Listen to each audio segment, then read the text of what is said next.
ఈ రిపోర్ట్ ను చూస్తా ఉంటే మరి అదైతే పూర్తిగా ట్రాష్ లాగా ఉంది, బేస్లెస్ లాగా ఉంది. చరిత్రలో ఇట్లాంటి కమిషన్లు, రాజకీయ వేధింపుల కోసం చాలా కమిషన్లు రిపోర్ట్లు ఇచ్చినాయి, అవేవి న్యాయస్థానాల్లో నిలబడలేదు. ఇందిరాగాంధీ గారి మీద కూడా అప్పటి జనతా ప్రభుత్వం షా కమిషన్ వేసింది, చంద్రబాబు నాయుడు గారి మీద కూడా కమిషన్లు వేశారు. అనేక కమిషన్లు దేశంలో వచ్చినాయి, ఏ కమిషన్లు కూడా న్యాయస్థానాల ముందు నిలబడలేదు. ఎందుకంటే రాజకీయ దురుద్దేశపూరితంగా ఇచ్చినటువంటి రిపోర్ట్లు న్యాయస్థానంలో నిలబడవు, ప్రజాక్షేత్రంలో నిలబడవు.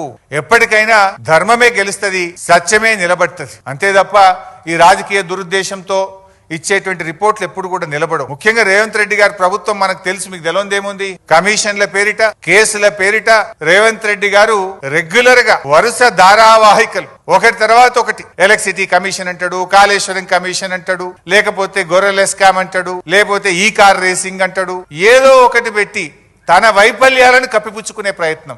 ఆయన ఫెయిల్యూర్స్ మీద చర్చ జరగకుండా, ప్రజలు తిరగబడకుండా లేని కుట్రలను వరుసగా ఒక సీరియల్ లాగా నడుపుతా ఉన్నాడు. ఆ టీవీలలో కొన్ని సీరియల్ వస్తుంటాయి, జనరల్ గా బాగా టాప్ సీరియల్స్ నడుస్తుంటాయి. కార్తీక దీపం అనే సీరియల్ వస్తా ఉంటది. కార్తీక దీపం సీరియల్ రాగానే గుడి గంటలు అనే సీరియల్ వస్తుంది. గుడి గంటలు అయిపోగానే బ్రహ్మముడి అనే సీరియల్ వస్తుంటది. అట్లా రేవంత్ రెడ్డి కూడా ఓటెనుకోటో సీరియల్ లెక్క నడుపుతున్నాడు. సీరియల్ కాదు కదా, నిజాలు చెప్పు నువ్వు.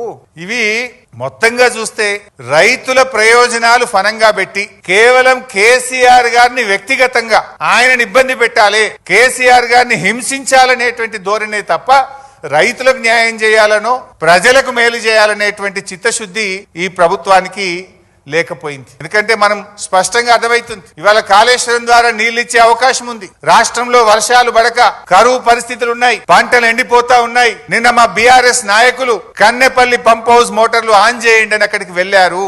మోటార్లు ఆన్ చేసే అవకాశం ఉంది, నీళ్లు ఇచ్చే అవకాశం ఉన్నా కూడా ఈ రోజు కావాలనే రేవంత్ రెడ్డి గారు ఈ రోజు నీళ్లు ఇవ్వకుండా రైతుల్ని ఇబ్బంది పెడుతున్నటువంటి పరిస్థితి ఉంది.